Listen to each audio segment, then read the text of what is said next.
예, 안녕하세요. 세뇌탈출입니다. 오늘은 트럼프가 이제까지 보여야 했던 행보를 포커와 고도리를 빌려서 말씀을 드리고자 합니다. 짧게 표현하면 트럼프는 포카판을 벌려놓고 포카를 치고 있는데, 그것도 굉장히 프로 갬블러 같은 스타일로 치고 있는데, 시진핑은 잘 모르겠고 김정은과 문재인은 완전히 고도리 스타일로 포카를 치고 있어요. 포카판에서 고도리 치는 사람들이에요, 이 사람들. 자, 참고로 말씀드리면 저는 포커를 못 칩니다. 이거는 언제 옛날에도 제가 여러 가지 잡기를 다 하긴 하는데 유독 포커만은 너무 살이 떨리고 긴장 녹아시면서 싫어했어요.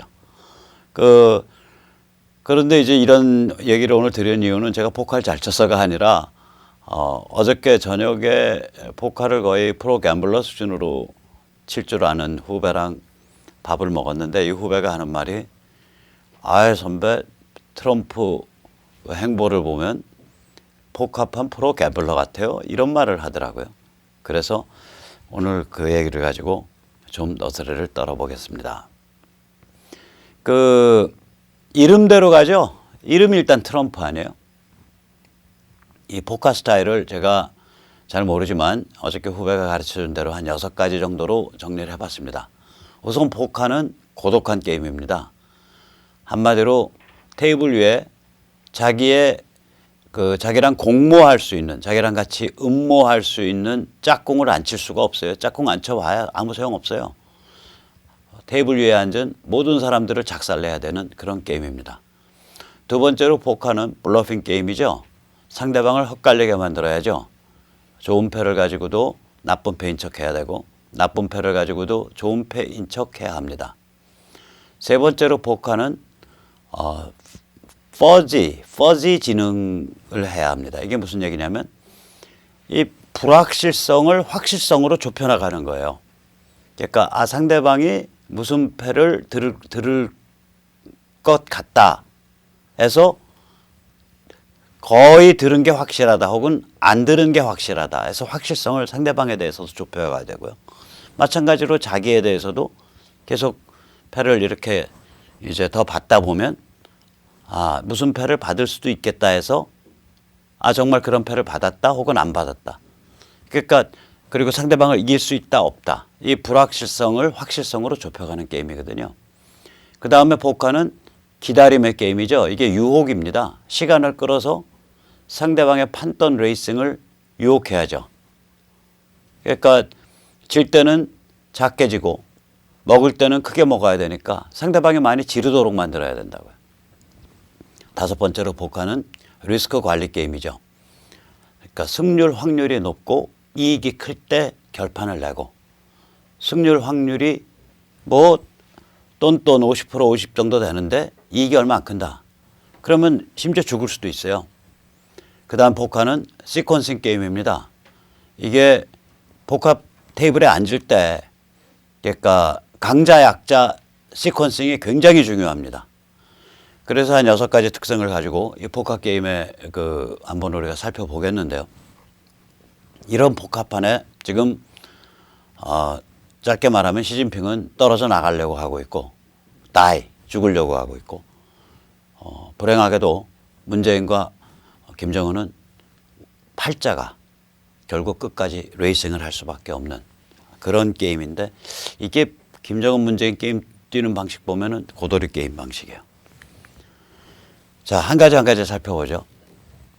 포커는 고독한 게임입니다. 이건 이제 D.H. 로렌스가 전에 제가 채널 탈출에서 한번 말씀드렸는데 영국의 유명한 소설가죠. 한 100여 년 전에 미국인의 특질에 대해서 이렇게 썼습니다. 미국인의 영혼은 엄격하고 고독하며 금욕적이고 살인 본능을 가지고 있다.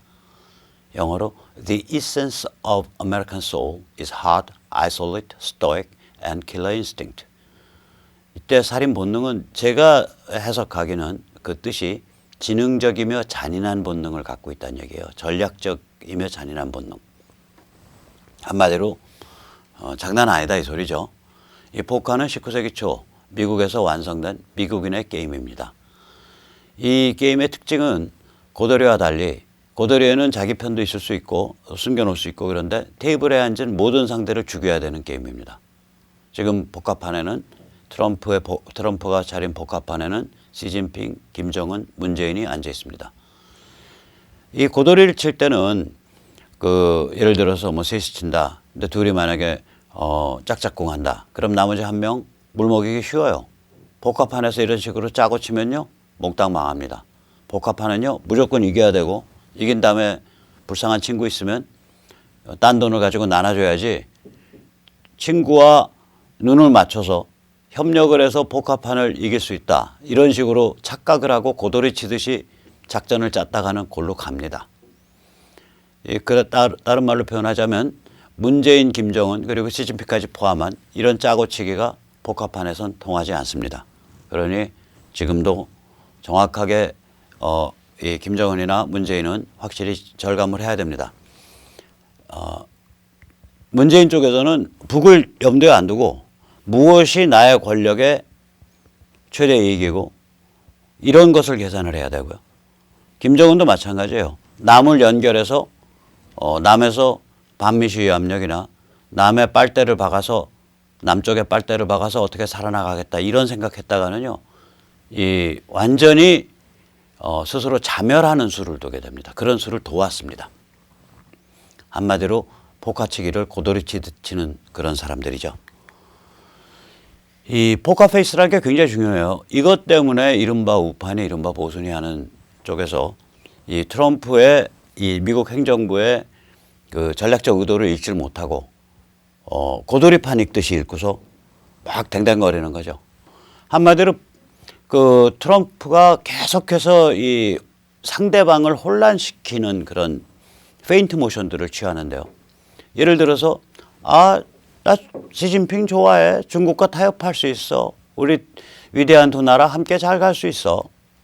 근데 중국 우리 연맥이고 있지. 그러니까 근데 그 다음번을 빼고 나면 앞에만 말 들으면은 야, 중국과 적당하게 타협해서 이제 미중 전쟁 좀 진행되다 마나 보다.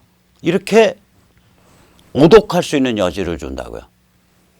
그다음 북한에 대해서도 북한과 적당히 타협해서 실질적 핵 보유국으로 인정할 것 같기도 한데 뭐 이런 거 오독의 여지를 줘요. 그러니까 문제는 요번에 하노이 끝나면 거기 종전선언도 뭐 포함될 거고 그다음에 경제 제재도 풀리고 남북 경협이 급물살 탄다. 이런 시나리오를 가지고 망상이죠. 덤볐었고 김정은은 하노이까지 60시간 기차 타고 털레 온 젊은이가 비핵화란 무엇인가? What is denuclearization? 이라는 근본적 정의조차 엄밀하게 내리지 않고 적당히 비핵화하는 척해서 빠져나갈 수 있다고 개기다가 비핵화 정의 문제부터 부닥쳐서 결국 판이 깨져버렸잖아요. 그러면 이렇게 문재인이나 김정은이 헷갈리도록 한다고요. 트럼프가. 이게 굉장히 중요해요. 헷갈리도록 하는 게. 헷갈리도록 하면 뭘 얻냐. 판이 커져요. 헷갈리도록 하면 판이 커진다고요. 판이 커진다는 게 뭐냐. 나중에 좀 다시 살펴보겠지만 이래저래 해서 시간이 가면서 결국은 한반도 북쪽, 휴전선 북쪽의 북한 지역을 중국의 지정학적 권역으로부터 떼어내서 그걸 미국의 지정학적 권역으로 집어넣을 수 있는 그 최상의 판돈이죠. 판돈이 커진다고 이게. 헷갈리게 만들면. 또한 우리가 오늘의 유머와 같은 문재인 쪽 지지, 맹렬 지지 사이트 이런 데서 보면 최근까지도 트럼프는 문재인과 굉장히 친한 친구다. 뭐 이런 식의 그 관점을 가진 글들이 무수히 올라왔었어요. 그러니까 나 문재인과 친해. 그 사람 요번에 작년 같으면 그랬죠. 그 사람 요번에 미국 정상회담 만드는데 큰 노력했어. 굉장히 큰 기여했어. 뭐 이런 식의 뉘앙스를 풍긴단 말이에요. 그러니까 이게 완전 블러핑이에요. 그 다음에 이제 최근에는 뭐 한반도 포기하지 않을까 뭐 이런 거를 넘겨짚어서 짐작하게끔 만든단 말이에요.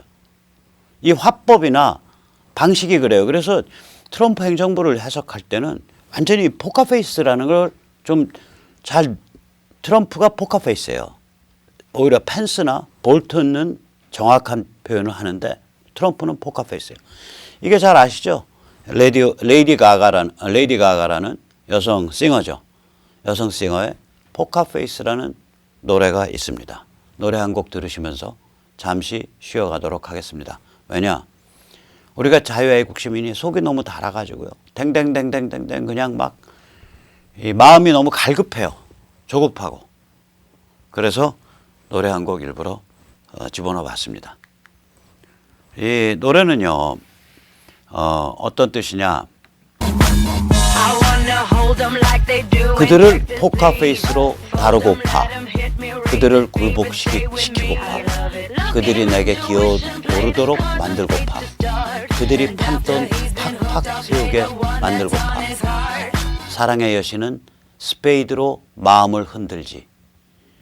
그이가 한번 낚이고 나면 그의 마음속에 그 여자를 작살낼 거야.